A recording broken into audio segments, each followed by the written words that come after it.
Assalaamu calaykum. Caana yarida haweenka waa cabasho ay sheegtaan dumarkeena Soomaalida badankood iyo qaar kale oo ka mid ah haweenka caalamka.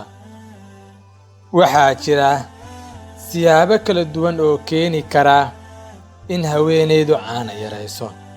Qaarkood waa kuwo la xiriira dhaqanka hooyada, sida inaysan rabin nuujinta dhallaankeeda iyada oo ka cararaysa inay jilcaan labadeeda horaado. Balse kama marna jiritaanka xanuuno yareeya caanaha hooyada sida nafaqa darrada, oo ah tan ugu weyn ee keenta cabashadan. Muuqaalkeena maanta ayaan kugula wadaagi doonaa 5 cunno oo haddii ay isticmaasho maamada wax nuujisaa ay yeelanayso caano fiican insha Allah. Ka hor muuqaalka, haddii ay tahay markii kuugu horeysay channelka aadna danaynayso barnaamijyada caafimaad ee caynkani oo kale ah, fadlan like dheh, subscribe-na saar channelka, gambaleelkana furo si aad ula socoto muuqaalada aan soo gelinno ee waxtarka leh. Aan bilaabo fiidiyowga. Dadyow kasta ama qoomiyad kasta oo degani meel waxa ay leedahay dhaqan iyo caado u gooni ah, taas oo ay ku xalistaan dhibaato kasta oo la soo darista, ha ahaato mid caafimaad ama mid la xiriirta arrimo kale oo ka jira deegaankooda. Waxaad arkaysaa dumarka qaar kuwaasi oo kuu sheegaya inay caado u tahay isticmaalka mushaari ama geedo kale si ay u badiyaan caanaha ay siiyaan dhallaankooda. Mana jirto wax caddayn cilmiyeysan ah oo tilmaamaysa dhaqankooda inuu saxan yahay. Intaasi oo hordhaca markii laga soo tago, waxaa jira 5 cunno oo la sheegay inay badiyaan caanaha naaska hooyada, welibana la baaray, lana rajaynayo Ilaahay idankiisa inay badiyaan. Waxa ayna yihiin cunnooyinkaas: 1. Xulbada cunnada loo yaqaan. Xulbada ama fenugreek waxaa afka qalaad loo yaqaan, waa nooc ka mid ah dhirta iyo cunnadaba. Waxa ayna leedahay borotiin iyo nafaqooyin aan xad lahayn. Xulbadu waxa ay leedahay faa'iidooyin caafimaad oo badan. Waxa ayna u baahan tahay inaan si guud faa'iidooyinkeeda aan tirada lahayn uga hadalno, balse maanta waxaan u soo magac dhownay ayaa ah inay leedahay faa'iido kordhin caanaha haweenka ah. Waxaa jirta daraasad sheegaysa in haweenka cabashaaha ay ku jirto 3 qaado oo xulbad shiidan ah ay keenaan caano badan marka lala barbar dhigo dumarka aan cabin xulbadda. Maadaama aysan jirin wax la isku waafaqay caalamka oo sheegaya inay kordhiyaan caanaha hooyada, waxaa wanaagsan inaad mar kasta la tashato dhakhtarkaaga carruurta. Xulbadda sidoo kale dadka qaar waxay kaga cabtaan inay leedahay gaas. Haddii ay saamayntaas kuu keentana, fadlan ha isticmaalin.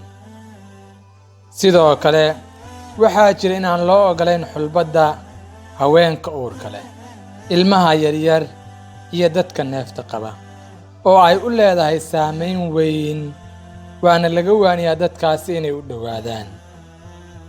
2. Boorashka ama oatmeal waxa afka qalaad loo yaqaan.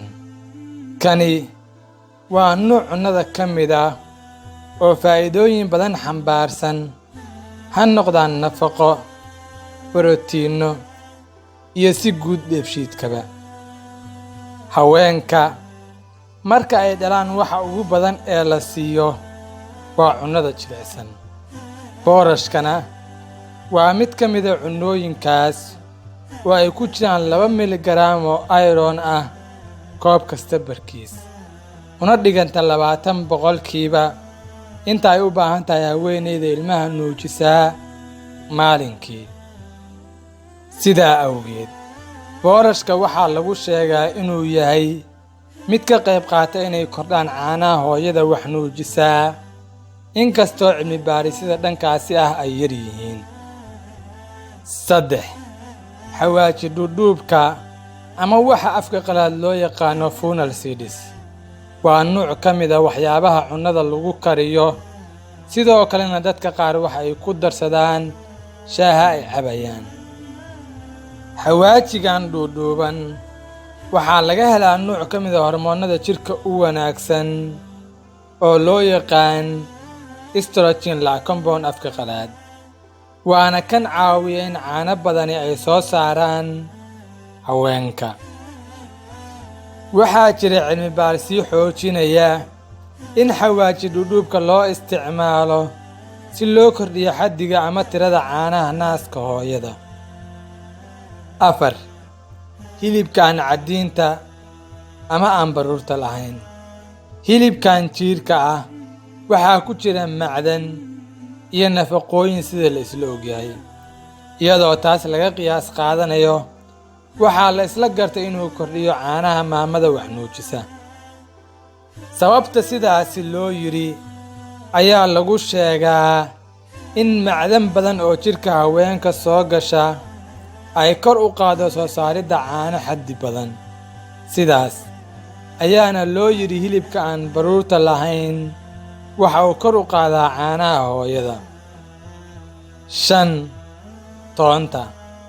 toontu waxay u wanaagsan tahay caafimaadka, sida aan uga hadlay fiidiyowgii aan ugu magac daray faa'iidada toonta, oo aad ka arki kartid qaybta sare ee muuqaalka aad hadda daawanayso.